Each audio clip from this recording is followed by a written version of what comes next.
Speaking of, I wonder how much I've spent this month.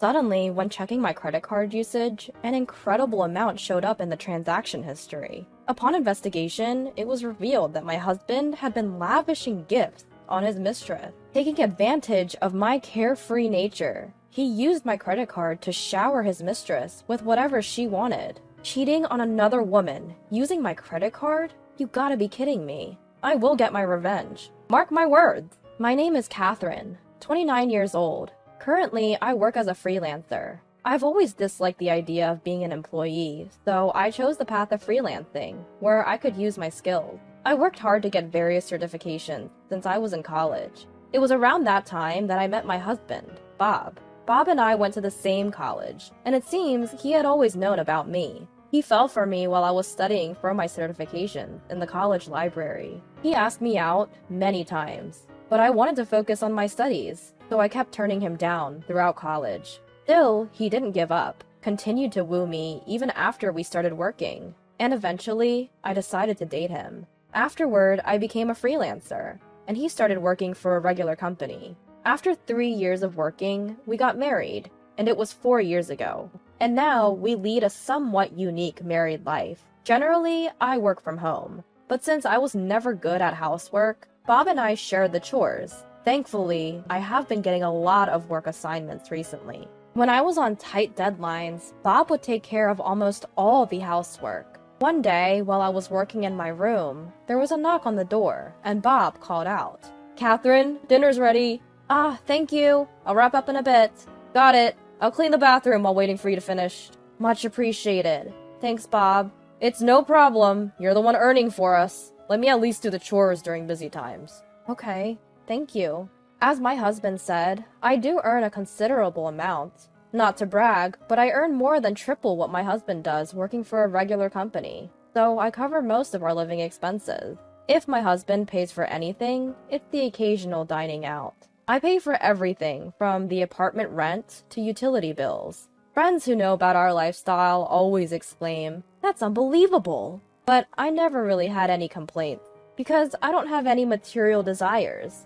I mostly save the money I earn. I work because I enjoy it, not because I want money. So I didn't really mind carrying most of the financial load. And I even felt grateful to my husband, who understood and supported my way of working. Then, one day, while I was working at home, a package arrived. The contents of the package addressed to me was a brand new computer. Given my line of work, a computer is indispensable. I immediately finished setting it up and started working with a renewed spirit. During a break, a thought crossed my mind. Speaking of which, how much did this computer cost again? I bought it last month, and I've already thrown away the receipt. It's embarrassing, but I am quite a careless person and do not have a habit of keeping track of household expenses. I have no clue how much I'm spending each month. To check my card usage, I logged into my card company's app on my phone. Looking at the statement, which I hadn't done in several months, I thought, I'm not spending as much as I thought. This computer, by the way, was purchased with my main credit card. I have another credit card in my name, which is used for daily expenses and groceries, so my husband usually carries it around. I might as well check the usage of that card too. When I checked the statement on my phone, an unbelievable amount was displayed. What? $3,200? What the heck is this? The usage last month was a whopping $3,200. That's twice the price of the computer I bought. I quickly checked other months and found that between $2,000 and $4,000 had been charged in recent months. This can't just be from living expenses. To my surprise, most of the card usage was at high-end stores for women's items. I've never received any luxury brand items from my husband.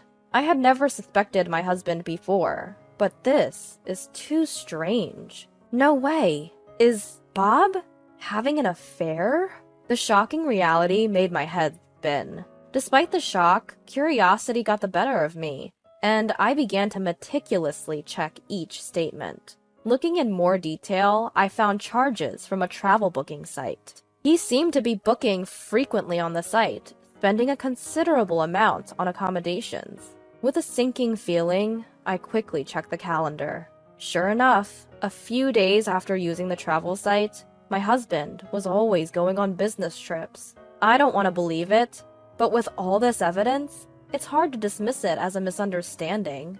How could this happen? Why? With a poker face, was he lavishing his mistress with my credit card? But I guess I loved my husband more than I thought. I just couldn't believe it, and I wanted to deny it somehow. This might just be him fronting the company's travel expenses. Maybe he bought something to surprise me and is hiding it. As I thought of these unlikely possibilities, I tried to deceive myself for a few days. At my wit's end, I needed reassurance and ended up checking his phone while he was asleep. Praying, I opened his messaging app, and sure enough, there was evidence of him getting along well with a woman who seemed to be his mistress. "I'll buy anything for you. My workaholic wife is the one earning it. LOL. Bob, you're the best. I want Louis Vuitton's new bag next. Of course I'll buy it for you. Looking forward to our trip next month, too. The inn we stayed at last time was great, but next time we're going abroad.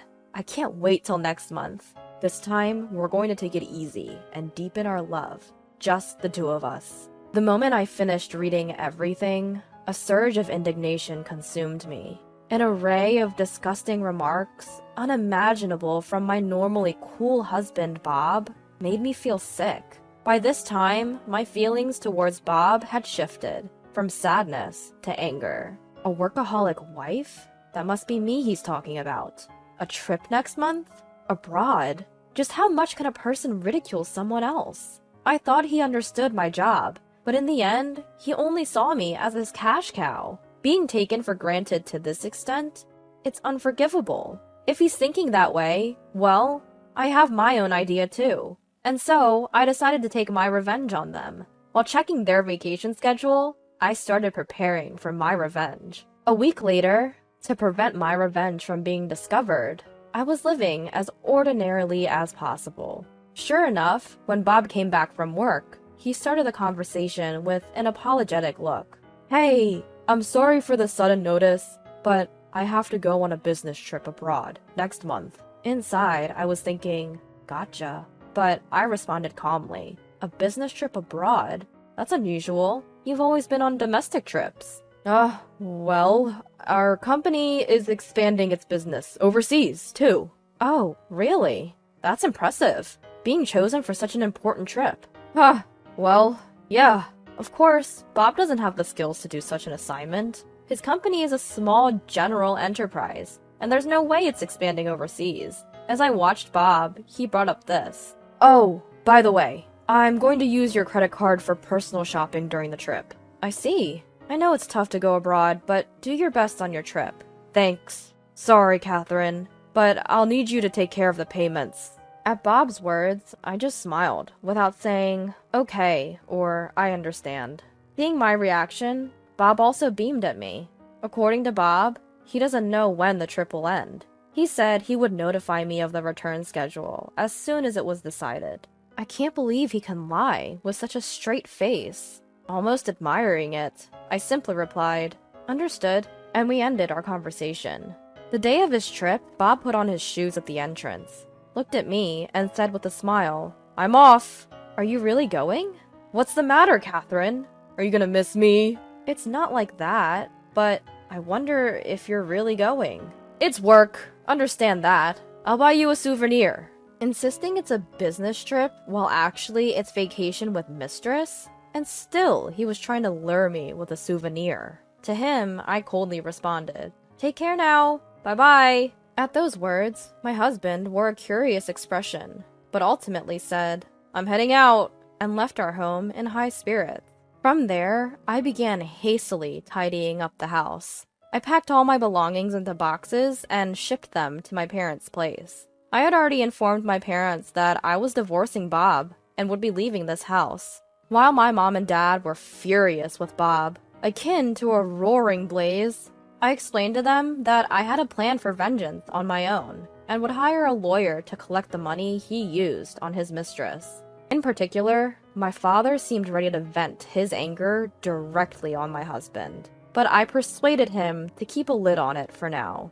A few hours later, "I just landed," came a message from my husband. At that moment, I contacted the credit card company. "I've lost my card and would like to halt its usage," I explained, and the procedure was completed promptly. Now my husband wouldn't be able to use his credit card during his trip abroad. His mistress, who was using him like an ATM, must be frustrated as hell. While imagining that, I received an international call from my husband, as expected. When I answered, he sounded frantic, demanding, "What's going on?" To his panic in question, I intentionally asked back in a puzzled tone, "What do you mean? What's up?" "My card isn't working." "Really now?" "What do you mean, really now? Haven't you heard about any issues with it?" "Issues?" "It's bizarre. I was able to use it to buy my plane ticket." Annoyed, my husband complained, to which I calmly explained, "It's not a glitch. I contacted the car company and had your card stopped."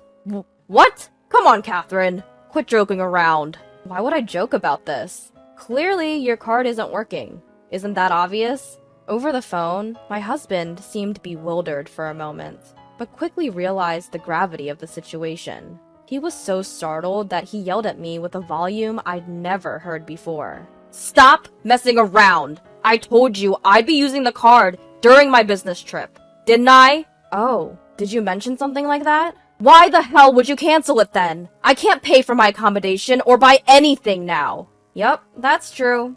But did I say you could use it?" "What? You? Stop messing around!" "In the first place, why should I cover the expenses for your little affair?" At those words, my husband was rendered speechless. He probably hadn't even considered that I was aware of his infidelity. "Why? No, since when?" he stammered, his voice shaking with confusion. To that, I cut in. "Anyway, I'm divorcing you." "What? Divorce? You're joking, right?" Why would I lie about it at this point? I can't be married to someone who cheats. "No! Wait! I didn't mean—" "Whatever your intentions are, it doesn't matter. I've already hired a lawyer, so if you need to talk to me about anything, go through him. Goodbye." As I went to hang up, my husband cried out in desperation, "Wait! Please!" It seemed he had finally caught on an important fact. His voice shaking, he pleaded with me. "What happens if the card is blocked? How am I supposed to get home?" "You finally realized? You mean, Catherine, you did it knowing all about it?" "Of course. Did you think I wasn't checking the credit card statements?" "No! No way!" My husband's alarmed voice must have reached his companion, because a woman's voice suddenly shrieks from the other end of the line. "Hey, what's going on?" And desperately, he was trying to calm her down. Just hang on a second. I'll sort this out." "And how do you plan on doing that if we can't get back to Japan? You're going to take responsibility for this. You're totally useless." He seemed terrified at the idea of their relationship falling apart. With a pleading voice, he begged me for help. "Please, Catherine! Please forgive me." "Forgive you? Not a chance." "Don't say that! Please! We won't be able to go back to Japan if things stay like this. You heard her, didn't you? Please! For my sake." "Huh? For your sake? Wow, you've never pleaded like that for me." He prioritizes his own security and that of his mistress over an apology to me. I had lost all patience with him and let him have it with some cold, hard words. Why should I spend my money on you and your lover? It's ridiculous, however you look at it. "But blocking my card is harsh. I'm overseas, you know.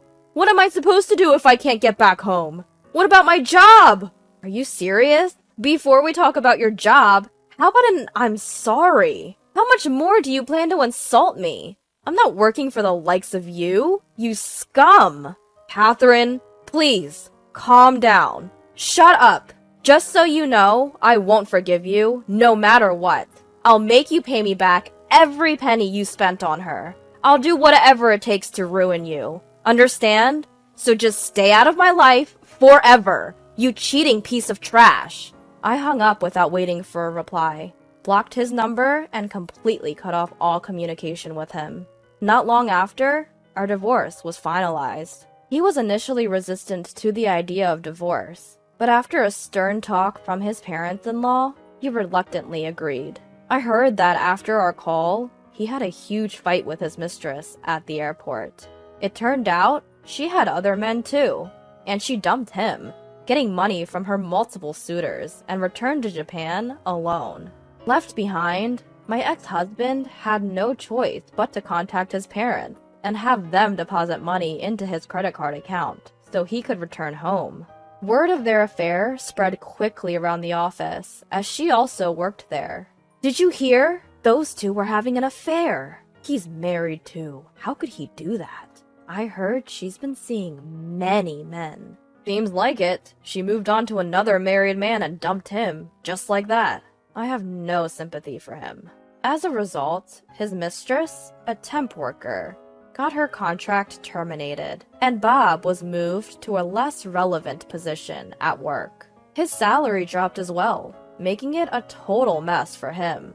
No matter how this turns out, I'm determined to have both of them pay me what they owe me in full. Of course, I intend to recover all the money that Bob has spent so far. I won't hear any excuses for not being able to pay. I'll do whatever it takes to squeeze every last penny out of them. They can regret their carefree affair as much as they want.